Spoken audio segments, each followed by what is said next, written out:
दोस्तों नमस्कार। अक्सर ये कहा जाता है कि जो पॉलिटिशियन होते हैं वो जनता की नब्ज पहचानते हैं।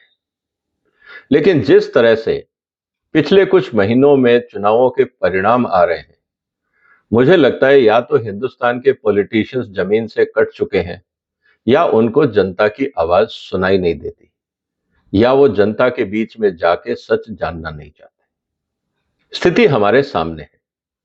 हमने लोकसभा का चुनाव देखा, उसके बाद हरियाणा का चुनाव देखा और अब महाराष्ट्र का चुनाव। दोस्तों, अगर आप मेरे को शुरू से फॉलो कर रहे हैं तो अगस्त सितंबर में मैंने लगातार, जिस समय ये इंडी अलायंस बना था, तब मैंने लगातार वीडियो किए थे ये कह के कि इस खिचड़ी में किसी को इंटरेस्ट नहीं। सिर्फ उन लोगों को इंटरेस्ट है जिनको अपना परिवार बचाना है, या जिनको अपने प्राइवेट प्रॉपर्टीज, जिसको मैं ये कहता हूं कि परिवारवाद की राजनीति, सिर्फ वही लोग इस पूरे गठजोड़ में इंटरेस्टेड थे।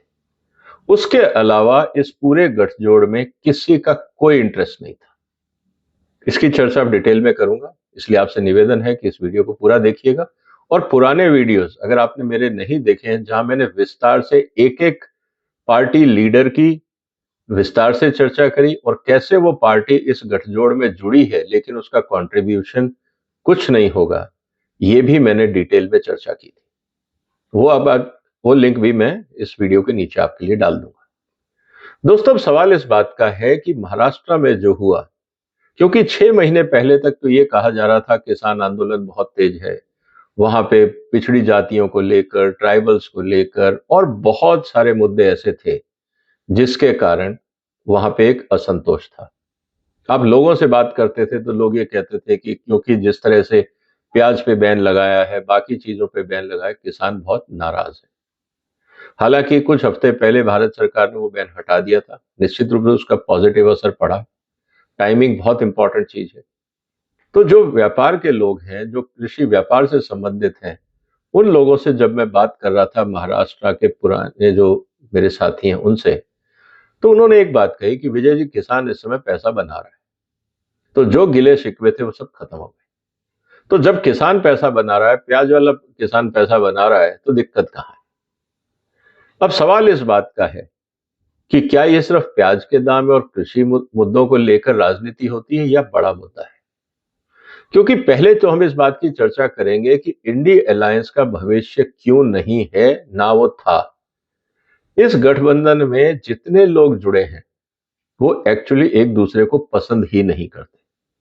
आप ध्यान से देखिए कि इस इंडी गठबंधन में जितनी पार्टियां जुड़ी हैं, वो जब राज्य स्तर की बात आती है तो एक दूसरे के खिलाफ चुनाव लड़ती रही हैं। अब अचानक पार्टी के जो मुखिया हैं उनको लगा कि हम एक साथ मिलकर काम करेंगे, तो क्या ये विचारधारा कैडर में भी आई है? नहीं आई है।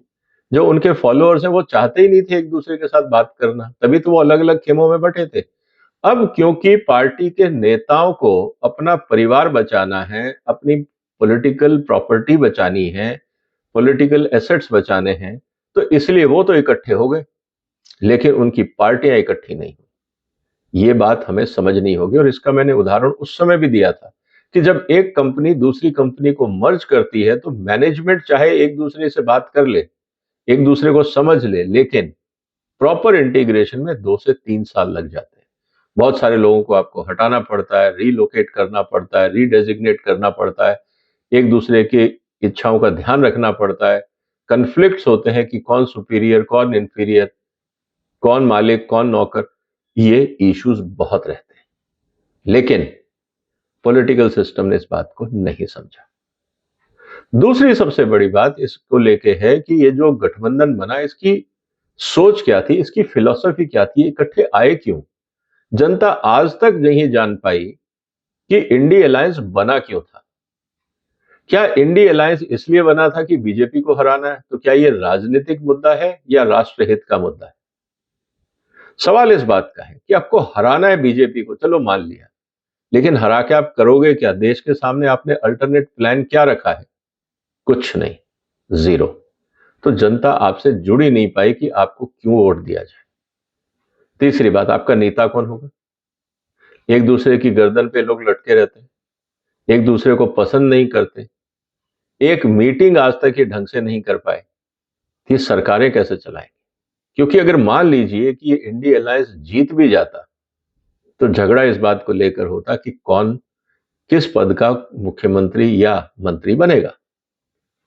कहीं ऐसा तो नहीं होता कि 3-3 डिप्टी सीएम बनाने पड़ते। हर मलाई वाले पोर्टफोलियो के लिए झगड़ा होता, क्योंकि अल्टीमेटली पर्पस क्या था? राजनीति के माध्यम से कमाई करना।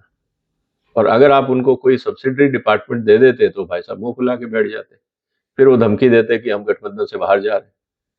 तो जनता ने इस बात को समझा कि देखिए, ना तो इनमें कोई एक सी सोच है, ना कोई नेता है, ना कोई फिलॉसफी है, ना कोई आइडियोलॉजी है, ना इनका कोई एजेंडा है, तो इनको वोट क्यों दिया जाए? इसलिए कि मोदी को हराना है।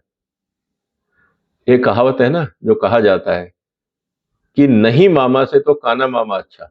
मतलब आपका मामा अगर नहीं है, इससे बेहतर है कि अगर वो फिजिकली चैलेंज्ड भी है, मामा है तो सही।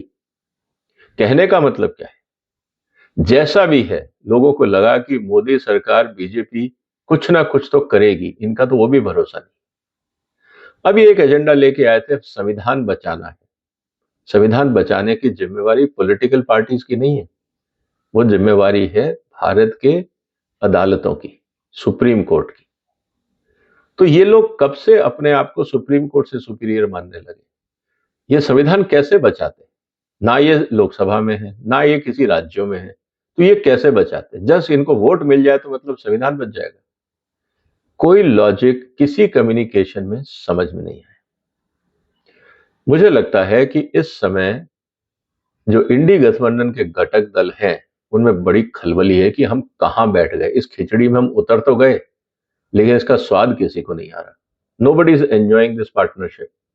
तो अब क्या करें? इसीलिए महाराष्ट्र चुनाव के बाद मुझे ये लगता है, मेरा अपना मानना है कि उद्धव ठाकरे को अपनी इस ईगो पॉइंट को छोड़ के वापस अपनी आइडियोलॉजी, जो हिंदुत्व की आइडियोलॉजी है, उसको साथ में लेकर बीजेपी से, मोदी से हाथ मिला लेना चाहिए। उसके दो फायदे होंगे। इस बार हमने चुनाव में क्या देखा दोस्तों? इस समय जो चुनाव में हमने देखा, अगर आप इलेक्शन कमीशन के रिजल्ट्स को देखें, भारतीय जनता पार्टी को मिली है 132 सीटें।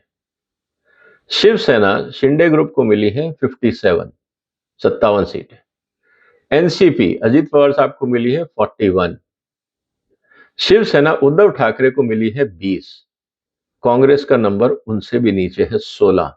और शरद पवार साहब की पार्टी के सीटें मिली है 10। कुल मिला के 26 सीटें हैं शरद पवार और कांग्रेस को मिला के 288 में से, मतलब 10% भी नहीं है।